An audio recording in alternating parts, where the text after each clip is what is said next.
কালই বেরোচ্ছে এসআইআর এর সাপ্লিমেন্টারি লিস্ট। জেলা নির্বাচনী আধিকারিকদের থেকে পৌঁছে যাবে এই তালিকা। শুক্রবার পর্যন্ত কমিশনের হাতে এসেছে 40,000 বুথের তালিকা।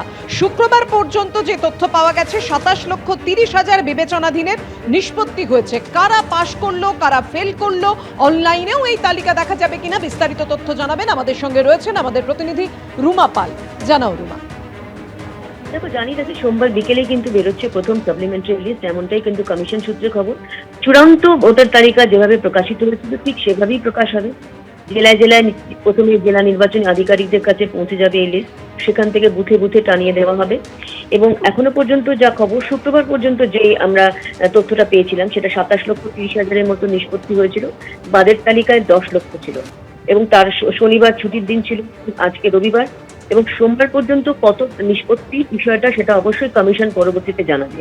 এবং জানিয়ে রাখি যে সাপ্লিমেন্টারি তালিকা হাতে আসে যখন কমিশনের, সেক্ষেত্রে 40,000 বুথ ছিল শুক্রবার পর্যন্ত। এবং জানিয়ে রাখি যে আরো বিষয়, যে তালিকা যেহেতু কালকে বেরোবে এবং তার আগে এটাও ঠিক যে মুখ্য নির্বাচনী আধিকারিক কেন্দ্রীয় বাহিনী মোতায়েন নিয়ে বৈঠক করেছেন। কারণ এর আগে আমরা দেখেছি যে হাইকোর্টের জুডিশিয়াল অফিসারদের নিরাপত্তা নিয়ে বৈঠক হয়। 705 জন জুডিশিয়াল অফিসার কাজ করছেন, যেখানে নির্বাচন কমিশনের গাইডলাইন মেনে তারাই ঠিক করছেন যে সাপ্লিমেন্টারি তালিকায় কারা থাকবেন কারা থাকবেন না। তবে যা সূত্রে খবর, কমিশন সূত্রে খবর, যে সাপ্লিমেন্টারি তালিকা বেরোনোর আগে তাদের নিরাপত্তা নিয়ে যাতে উদ্বেগ কাটাতে কমিশনও কিন্তু বেশ সতর্ক রয়েছে। কারণ তালিকা বেরোনোর পর যাতে কোনো অপ্রীতিকর কোনো ঘটনা না ঘটে, তার জন্য মোতায়েন থাকবে বাহিনী, থাকবে কড়া নজরদারি। বুথে বুথে লিস্ট বেরোনোর পর পরবর্তীতে ফাইনাল লিস্টের মতোই অনলাইনে দেখা যাবে এই তালিকা। তবে প্রথমে জানানো হয়েছে যে সোমবার বিকেল হয়ে যাবে এই সাপ্লিমেন্টারি লিস্ট আসতে। ধন্যবাদ রুমা।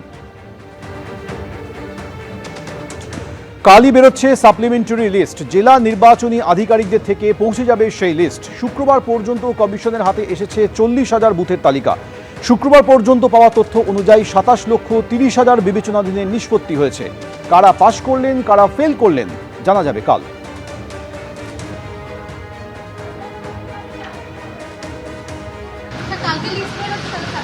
हाँ कल के बोलोगे প্রত্যেকের আগ্রহ ছিল যে কারা কারা ভোটাধিকার পাবেন, কারা পাবেন না, নিষ্পত্তি হয়েছে কিনা, কতজনের নিষ্পত্তি হয়েছে।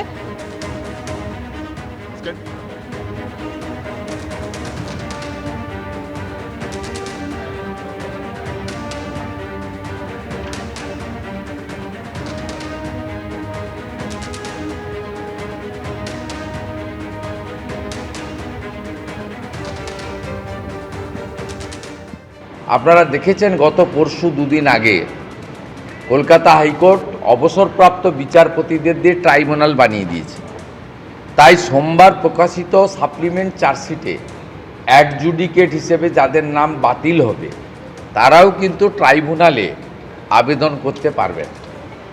আমি অনুরোধ করব সকলকে, মমতা ব্যানার্জির উস্কানিতে বা কামরুজ্জামানদের উস্কানিতে বা হুমায়ুন কবিরদের উস্কানিতে ফাঁদে কেউ পা দেবেন না। পশ্চিমবঙ্গে শান্তি বজায় রাখুন।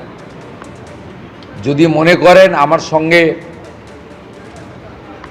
বিচার বিভাগ থেকে নিযুক্ত লোকেরা অন্যায় করেছে, আমার নাম সাপ্লিমেন্ট চার্জশিটে আসা উচিত ছিল, তার জন্যই কিন্তু মহামান্য আদালত ট্রাইব্যুনাল বানিয়ে দিয়েছে। সেখানে আবেদন করুন, বিচার নিশ্চয়ই পাবেন। বিজেপি নেতারা তো টার্গেট করেই এসছে এখানটায়, নির্বাচন কমিশন সামনে রেখে। কেউ মৃত তাকে আমরা বলি না জীবিত, কেউ জীবিত তাকে আমরা বলি না মৃত। তাতে কি বাদ গেছে না বাদ গেছে তারা জানে।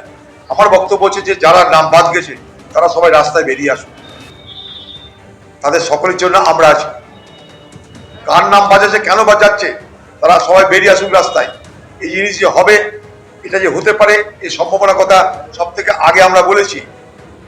সবকিছু হয়ে যাওয়ার পর যখন রুগী মরে গেছে তখন তার উপরে আতর ছিটিয়ে বাংলার মুখ্যমন্ত্রী রাজনীতি করতে পারেন না। সব থেকে আগে রাজ্যকে এগিয়ে আসতে হবে।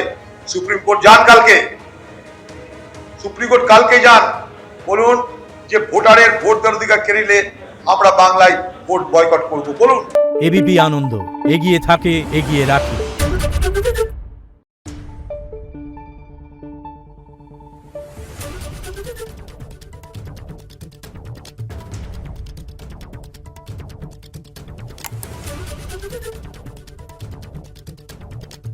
Thank you.